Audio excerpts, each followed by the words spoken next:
time, 10 on your side confronts the woman accused of committing perjury that sent a man to prison for a crime he did not commit. On Friday, a Hampton judge vacated a sentence against Jonathan Montgomery. The judge found Montgomery guilty of sex crimes against Elizabeth Coast and sentenced him to a 7.5-year sentence in prison in 2008.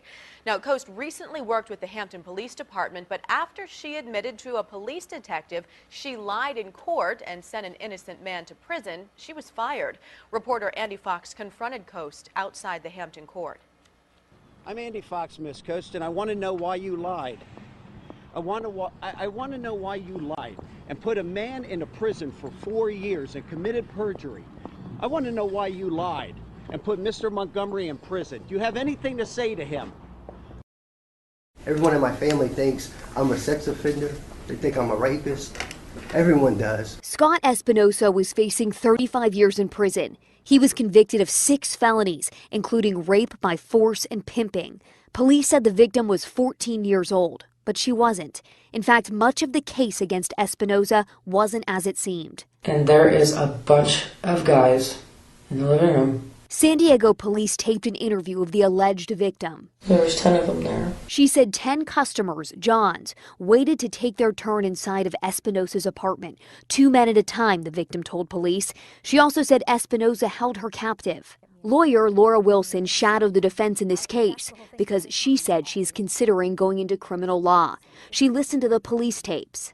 She comes back the second interview 2 days later where the prosecutor even asked her about these 10 men, and she said, oh, well, yeah, that never happened. She said, I must have dreamt that. Sources familiar with the Espinosa case prefer to remain anonymous, fearing reprisals within the criminal justice system.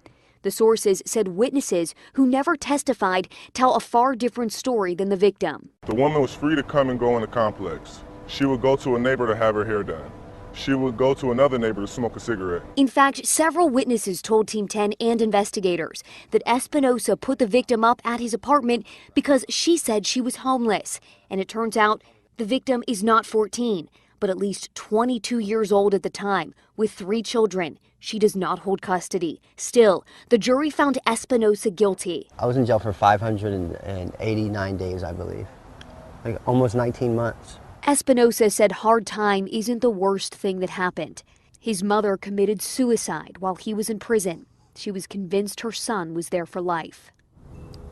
What if police showed up at your house in the middle of the night, took you out of bed, and arrested you for a crime that you know you did not commit? Well, if that sounds more like a movie than real life, then you're going to want to hear the story of a man from the South Hills who says that it happened to him. Not only that, the woman who accused him of raping her now faces charges that she made it all up. New at 6, Andy Sheehan has the interview you'll see only on KDKA. Last June, Matthew Foligno was asleep in bed at 2 in the morning when there was banging on his door and people shouting his name. It was the police, and they had their guns drawn. They were shining their flashlights in the windows, and they took me. Just all out of the blue. Out of the blue. A woman named Caitlin Webster told investigators Foligno had stalked, choked, and raped her, and she showed them these neck bruises to prove it. Only problem is, she made it all up. Complete fiction. Complete fiction. But by then, Foligno was in jail, looking at 5 to 10 years hard time. At first I thought, you know, I'm obviously innocent, so they're going to figure this out in a day or so, and I'm going to be out of here, and this is going to be all over, you know. They're going to do their job, and they're going to, you know, figure out the truth and get justice, and that never happened. Foligno says he met Webster only weeks before, and after a brief fling, decided to end it. But then Webster went to police with a story she would later tell in court, that Foligno came here to the South Park wave pool and called her out into the parking lot. He then drove her to this back lot where he choked and raped her, stopping only when they were discovered by her 2 girlfriends.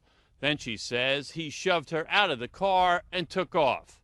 She made me seem like a bad, horrible person, and I'm not that person at all. I would never do something like this. Attorney Bill Diffenderfer says police arrested and charged Foligno almost strictly on the basis of the woman's statement. The police ever talk to these friends? Never. They never talked to them? They never corroborated any of her statements or any of her testimony. So they just took her word? Correct. When his investigator contacted the two girlfriends, Diffenderfer says the women refuted the whole story, saying Webster had been out all night with another man and didn't want her father to know.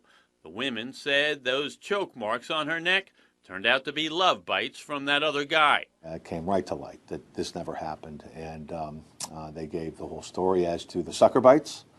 They gave the story as to what they did the night before and the entire day after where this happened, and no one was ever at the wave pool, and they were with the alleged victim.